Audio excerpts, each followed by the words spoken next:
एक मिनट, कहानी शुरू करने से पहले अपने घर, अपने मोहल्ले और अपने रिश्तों को एक बार याद कर लीजिए, क्योंकि जो किरदार अब बाहर आने वाले हैं वो कहीं न कहीं आपके आसपास जरूर मिल जाएंगे। एक बाप जो कवच था, एक बहू जिसने धीरे धीरे घर बदल दिया, और कुछ अपने होते हुए भी पराये हो गए। सोचिए, ये कहानी किसी और की है या आपकी भी है, क्योंकि कहानी के किरदार भी इसी समाज से निकलते हैं। एक घर था, पुराना नहीं, लेकिन उसमें पुरानी खुशबू थी। 4 बच्चों का छोटा सा परिवार, 3 बेटियां, 1 बेटा। कम कमाई थी, जरूरतें ज़्यादा थी, लेकिन फिर भी हंसी गूंजती थी उस घर में। और पिता बहुत मेहनती, मजबूत जैसे कि पहाड़ हो, दिन रात खटता, पसीना बहाता, और जब सब सो जाते तो बैठकर अपनी बेटी की शादी के खर्च का हिसाब बनाता। हर सुबह बिना अलार्म 4 बजे उठ जाता, हाथ में फावड़ा, पीठ पे जिम्मेदारियां और दिल में एक ही सपना, मेरे बच्चे मुझसे बेहतर जिंदगी जिए। बड़ी बेटी की शादी का समय आया। पैसे नहीं थे, मगर इज्जत बचानी थी। कर्ज भी लिया, ताने भी सुने, लेकिन उसने बेटी की डोली रोके बिना ही विदा कर दी। दूसरी बेटी की शादी भी हो गई, फिर तीसरी की भी। हर विदाई में उसके चेहरे पे मुस्कान थी, पर उसके सीने में एक कोना हर बार खाली होता गया। बेटा भी पढ़ाई के लिए बाहर चला गया। घर रह गए वह और उसकी पत्नी, और बहुत सारी खामोश दीवारें। बेटियां विदा हो गई, बेटा बाहर चला गया, लेकिन बूढ़ा टूटा नहीं। वह सुबह से शाम तक खेतों में, फिर बाजार में काम करता था। जैसे जैसे उम्र बढ़ी, वैसे वैसे उसकी मेहनत भी बढ़ी। उसकी मेहनत रंग लाई। उसके पसीने ने मिट्टी को सोना बना दिया। खेत लहलहाने लगे, कर्ज उतरने लगे, और घर में पहली बार उम्मीद के साथ चूल्हा जलने लगा। अब गांव वाले उसे सम्मान से देखने लगे। कहते थे, ये बूढ़ा बड़ा ही मेहनती है, बड़ा ही बेमिसाल है। बैंक, पंचायत सब उसके आगे झुकने लगे, क्योंकि वो झुका नहीं वक्त के आगे। अब घर में 2 दुकानें चल रही थी, खेत उसने किराए पे दे दिए। जेब में पैसा था, और चाल वही पुरानी, ठहराव वाली, क्योंकि उसे घमंड नहीं, बस बच्चों की हंसी चाहिए थी। लोग अब उसे बाबूजी कहने लगे। कर्ज उसने चुका दिया था, खेत किराए पे चल रहे थे, घर में उसके रौनक लौट रही थी। फिर एक दिन बेटा लौटा, कहा, माँ ये देखो तुम्हारी बहू। किसी से पूछा नहीं, किसी को बताया नहीं, पर सब ने चुपचाप रहना ही बेहतर समझा। शुरुआत अच्छी थी, बहू मुस्कुराती थी, घर महकता था, लेकिन ये बहार ज़्यादा दिन तक टिकी नहीं। धीरे धीरे उसका व्यवहार बदलने लगा, रोसाई से रिश्तों तक। हर जगह उसकी मौजूदगी भारी लगने लगी। सबसे करीबी थी छोटी बेटी। छोटी बेटी पापा की दुलारी, मम्मी की प्यारी। वो उनके घर के आसपास ही रहती थी, इसलिए उसका वहाँ पर आना जाना बहुत हुआ करता था। बहू ने सबसे पहला वार उसी पे किया। ऐसा फूट डलवाया कि माँ बेटी एक दूसरे का मुंह तक नहीं देखती थी। एक रिश्ता टूट गया, लेकिन ये सिर्फ शुरुआत थी। इस बीच एक दुखद घटना हुई। बड़ी बेटी के पति के एक्सीडेंट में मौत हो गई। वो अपनी बच्ची को लेकर पिता के पास वापस लौट आई, लेकिन बहू को यह बात नहीं जमी। उसने उसे भी ठिकाने लगाने का एक ऐसा ताना बाना, एक ऐसा जाल बुना कि एक दिन वह अपने आप घर से बाहर हो गई। कभी माँ कुछ पैसे दे देती, कभी वो कुछ काम कर लेती, किसी तरह उसकी गाड़ी चलने लगी और पिता चुपचाप देखता रहा। लेकिन बहू अब सीढ़ियाँ पर सीढ़ियाँ चढ़ने लगी थी।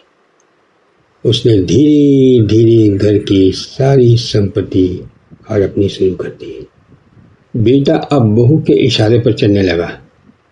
वो वही करता या वही करता जो बहू चाहती थी, और बाप बस चुपचाप देखता रहता। और फिर एक दिन कहर टूटा।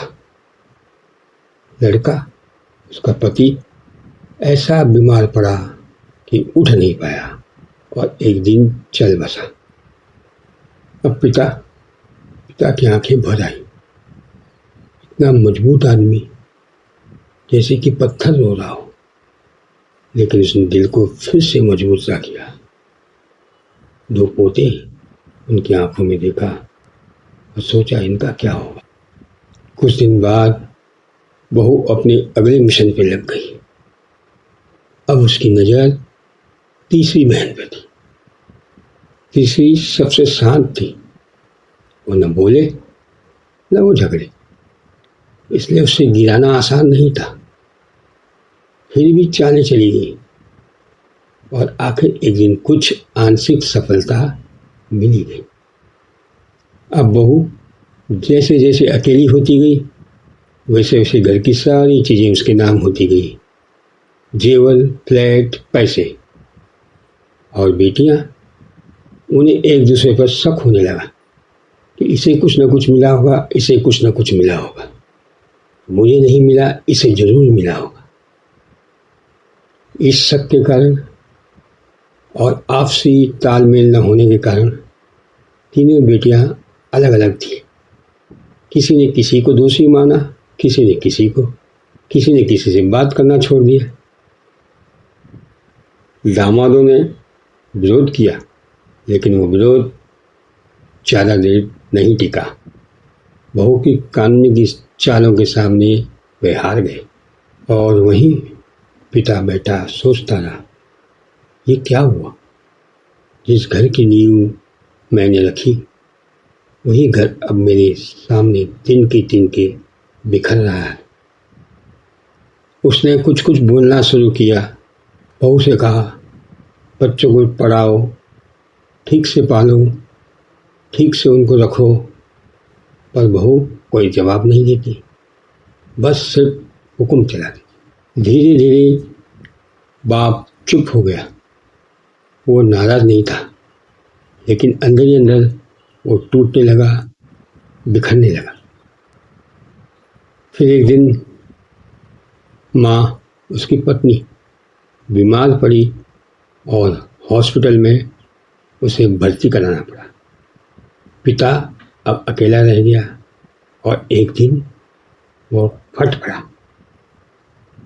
वो बोल पड़ा वो सब कुछ जो उसके दिल में था, इतने सालों से दबाए हुए बैठा था। गालियाँ भी निकली और साथ में आंसू भी निकले। मौके की तलाश में रहने वाली बहू को यह सुनहरा मौका हाथ लगा। उसने दो चार बातें और मिलाकर डॉक्टर को बुलाया और कहा, यह पागल हो गया, देखो इसकी हालत। अब बहू की चालों से कुछ दिन बाद बुढ़ा पागल खाने में था और उसकी पत्नी अस्पताल में मौत से जूझ रही। बेटियां दामाद आए पर ज़्यादा कुछ नहीं कर पाए। कानूनी कागज बोलते हैं, इंसान नहीं। एक वक्त था जब वो आदमी चारों बच्चों के लिए सुरक्षा कवच बनकर खड़ा था। आज वो अकेला था, अपनों के बीच, पर किसी का नहीं था। और बहू घर की मालकिन थी और बाबूजी एक सरकारी रिकॉर्ड बन चुके थे। उधर पिता कमरे की दीवारों पर सर पटकता था। कि कोई आवाज़ सुन ले, पर कोई आवाज़ ही नहीं सुनता था। कमरे की दीवारें खामोश हैं, पर उसकी आंखें अब भी पूछ रही हैं, क्या कोई मेरा आएगा? क्या मेरी कोई बेटी लौटेगी? क्या कोई मुझसे कहेगा, बाबूजी अब घर चलिए। वो पागल खाने की सफ़ेद वर्दी में भी सुबह 5 बजे उठ जाता है। पोते की स्कूल का टाइम उसे अब भी याद है। वह आज भी पूजा करता है, क्योंकि उसे यकीन है कि ये कहानी अभी खत्म नहीं हुई, क्योंकि जिंदगी की लौ अभी बाकी है। जिसने 2 पीढ़ियों को उठाया, आप क्या समझते हैं वो पागल था? नहीं, वो पिता था। और एक पिता तब तक नहीं हारता जब तक उसकी सांसें चल रही हैं और दिल में उम्मीद बाकी है। अब आप बताइए, असली पागल कौन था? जो पागल खाने में है, या असली पागल वो है जिन्होंने उसे यहाँ तक पहुँचाया है? दोस्तों, ये कहानी आपको अपनी सी लगी हो, या आपने कहीं न कहीं इस प्रकार के किरदार लिखे हों, तो हमारे चैनल को लाइक और सब्सक्राइब करना न भूलें। धन्यवाद। दोस्तों, यह कहानी पूरी तरह काल्पनिक है। इसका उद्देश्य केवल मनोरंजन और सामाजिक संदेश देना है। किसी व्यक्ति, स्थान या घटना में समानता मात्र संयोग हो सकती है। यदि किसी को इसे ठेस पहुंचती है तो हम क्षमा प्रार्थी हैं।